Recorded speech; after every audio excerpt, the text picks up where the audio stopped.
The Old Testament is God's revelation of himself to a fallen, imperfect, immoral man. God revealed himself to us not because of our righteousness or because of anything that we had done or because we were worthy to be in relationship with a perfect God, but he revealed himself to us because of his unconditional, because of his faithful, and because of his undeserving love for us.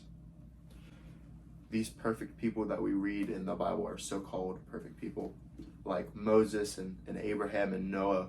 We seem to put them on a pedestal, but when you actually open God's word and when you actually read the stories of these people, we can see that they aren't perfect, that they aren't supreme moral beings, but that they are just beings.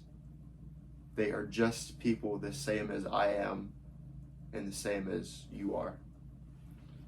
We look at these stories, such as the story of Abraham, and we see that despite God using him, despite God's calling, he was still just a person. He was still imperfect. We look at his life and we see that he lied, right? He lied about his sister or his wife being his sister so that he wouldn't be hurt. He lied because he was scared. He lied because he didn't trust that God would be with him. He didn't believe that God could use an old man to bring an entire nation into being. He didn't think that God was strong enough, and he tried to do it his own way. He tried to fulfill God's plan with man's intentions and with man's ways, and it didn't work. God said, I have a plan for you, Abraham.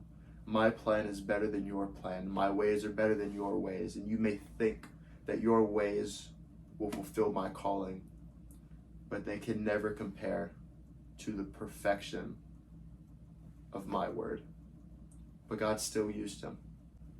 We look at Moses, right? He parted the Red Sea. He was a great leader, but he still had his downfalls. Even though God used him to be a great leader, even though he parted the Red Sea, even though he broke the rock and the people had water, he still doubted that God could provide. He still doubted that God would be there for him. So what did he do? He broke the rock a second time, but this time it was not because of God's calling. It was not because of his leading.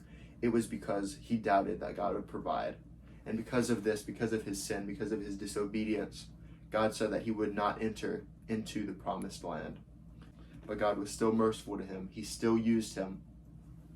And because of his love, he was still allowed to see it. And then we look at Noah. Noah in the ark, he saved mankind. Without him, we would have all been judged. We would have all been destroyed in the flood. But we look at Noah and we see that he was still just like we were. He still looked at the pleasures of the world and he was a drunk. That was his downfall. And how many times do we have downfalls like that? So we can look at all of these so-called perfect people. We can look at Abraham. We can look at Moses. We can look at Noah. We can see that they were not morally perfect people, but that they were people. They were people exactly like I am, exactly like you are. And so if God can use these imperfect people, he can use us. It does not have to be a morally perfect person. You do not have to be morally perfect for God to use you. He revealed himself to wicked man, and he still does that today. Today, he still calls the lost. He still looks at the broken, those whose hearts cry out, and he still uses us. He still wants relationship with the broken. After he revealed himself to us, we still didn't follow him, right? So what did he do? He used the prophets, he used the judges to remind the people of his word, to remind them of his promises. And in the Old Testament, we see that the people have forgotten God, but God has not, and he will not ever forget them. So remember that. He will never forget us. Even if we fail him 100 times, God is still going to look you dead in the eyes and he's going to say, I love you. I called you. Come to me, all who are weary, and I will give you rest.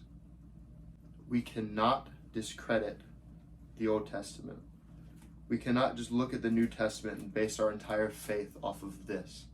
We need to look at the beginning of the Bible. We need to look at Genesis. We need to look at Exodus, Leviticus, Numbers, and so on. And we need to get our background for the people of God. We need to get the character of God from the Old Testament. We need to get our background in the Old Testament. Otherwise, we have half of a faith.